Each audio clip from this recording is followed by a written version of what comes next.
গরম গরম ভাতের সাথে মেখে যখন মুখে দিচ্ছি কি যে একটা মজা! উফ, সত্যি অসাধারণ।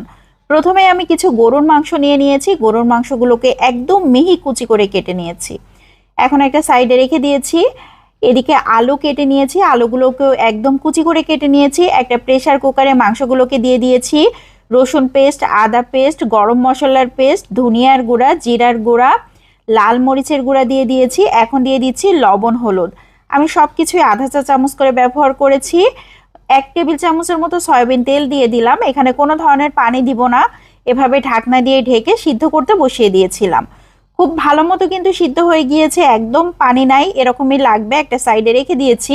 এদিকে চুলাতে আরও একটা প্যান বসিয়ে 3 টেবিল চামচের মতো সয়াবিন তেল দিয়ে গোটা গরম মশলা, এলাচ, দারুচিনি, তেজপাতা দিয়ে দিয়েছি। আধা চা চামচের মতো গোটা জিরা দিয়ে দিয়েছিলাম। মাংসগুলোকে দিয়ে বেশ কিছুক্ষণ নেড়েচেড়ে আলুগুলোকে দিয়ে দিয়েছি। এখন দিয়ে দিচ্ছি বেশ কয়েকটা রসুনের কুয়া আর 2টা পেঁয়াজ মোটা মোটা করে কেটে দিয়েছি। কয়েকটা কাঁচামরিচ ফালি করে দিয়েছি। লবণ হলুদ দিয়ে দিলাম 1/4 চা চামচ করে, এটা অবশ্য আলুর জন্য দিয়েছি। এখন খুব ভালো করে নেড়ে চেড়ে ঢাকনা দিয়ে ঢেকে 5 মিনিট রান্না করে নিচ্ছি। আবারও 5 মিনিট পরে নেড়ে চেড়ে দিচ্ছি। এভাবে মাঝে মাঝেই নেড়ে চেড়ে দিতে হবে আর ঢাকনা দিয়ে ঢেকে রান্না করে নিতে হবে। খুবই সুন্দর হয়ে গিয়েছে, দেখেন কালারটা চেঞ্জ হয়ে একদম ভাজি ভাজি হয়ে গিয়েছে। ভাজি মাংস কিন্তু একদম কমপ্লিট। এই মাংস দিয়ে গরম গরম ভাত খেতে কি যে মজার হয়! আমি তো আর লোভ সামলাতে না পেরে গরম গরম ভাত নিয়ে বসে গিয়েছি। অসাধারণ টেস্টি গরুর মাংসের একটা ভাজি। এখন চুলাতে আরও একটা প্যান বসিয়ে দিয়েছি, সয়াবিন তেল দিয়ে দিয়েছি। 3 টেবিল চামচ গোটা গরম মশলা, এলাচ, দারুচিনি, তেজপাতা, লবঙ্গ দিয়ে দিয়েছি।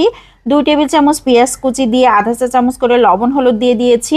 এখন দিয়ে দিচ্ছি রসুন পেস্ট, আদা পেস্ট, খুব ভালো করে নেড়ে চেড়ে সামান্য একটু পানি দিয়ে দিলাম মশলা কষানোর জন্য। এখন দিয়ে দিয়েছি জিরা পেস্ট আর গরম মশলার একটা পেস্ট, ধনিয়ার গুঁড়া, লাল মরিচের গুঁড়া, সব কিছু দিয়ে খুব ভালো করে মশলাটাকে কষিয়ে নিয়েছি। এখন দিয়ে দিচ্ছি চিকেন ব্রেস্টের মাংস। চিকেনের এই ব্রেস্টের মাংসগুলো আমি ছোট ছোট কিউব করে কেটে নিয়েছিলাম। কিউব করে রাখা আলু দিয়ে দিয়েছি। খুব ভালো করে নেড়ে চেড়ে নিচ্ছি, সামান্য একটু পানি দিয়েছি যাতে সব কিছু খুব ভালো মতো সিদ্ধ হয়ে যায়। ঢাকনা দিয়ে ঢেকে 10 মিনিটের মতো রান্না করে নিয়েছি। পানি শুকিয়ে গিয়েছে, তেল উঠে আসার মতো হয়ে গিয়েছে। এ পর্যায়ে অনবরত নাড়াচাড়া করতে হবে। নাড়াচাড়া করতে করতে একটা সময় কালার চেঞ্জ হয়ে একদম ভাজি ভাজি হয়ে যাবে। এই ভাজি মাংসটা খেতেও কিন্তু অসাধারণ টেস্টি হয়। চিকেন ব্রেস্টের মাংসটা এভাবে ভাজি করলে অনেক বেশি মজার হয়। ভেতরে কিন্তু জুসি থাকে আর বাইরে এরকম মুচমুচে টাইপের হয়ে যায়। অসাধারণ টেস্টি আরও একটা ভাজি মাংস।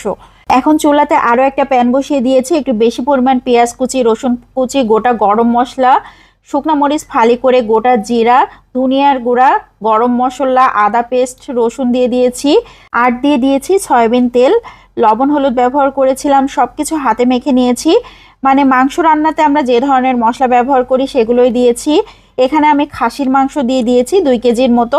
সামান্য একটু পানি দিলাম, খুব বেশি পানি লাগবে না। কত পানি বের হয়েছে দেখেন। 15 মিনিটের মতো জাল করে নিয়েছিলাম, অনেক পানি বের হয়েছে। এই পানিতেই রান্না এবং ভাজি সব কিছুই কমপ্লিট হয়ে যাবে। আমি আধা ঘন্টার মতো জাল করে নিয়েছি, সব সিদ্ধ হয়ে গিয়েছে, খুবই সুন্দর হয়ে গিয়েছে। খাসির মাংসের এই ভাজিতে অবশ্যই গোটা মশলা ব্যবহার করতে হবে, তাহলেই ভাজিটা কিন্তু পারফেক্ট হবে। অনবরত নাড়াচাড়া করে একদম ভাজা ভাজা করে নিয়েছি, কালারটা চেঞ্জ হয়ে গিয়েছে। দেখেন কত সুন্দর হয়ে গিয়েছে। 3 ধরনের মাংসের ভাজি কিন্তু একদম কমপ্লিট।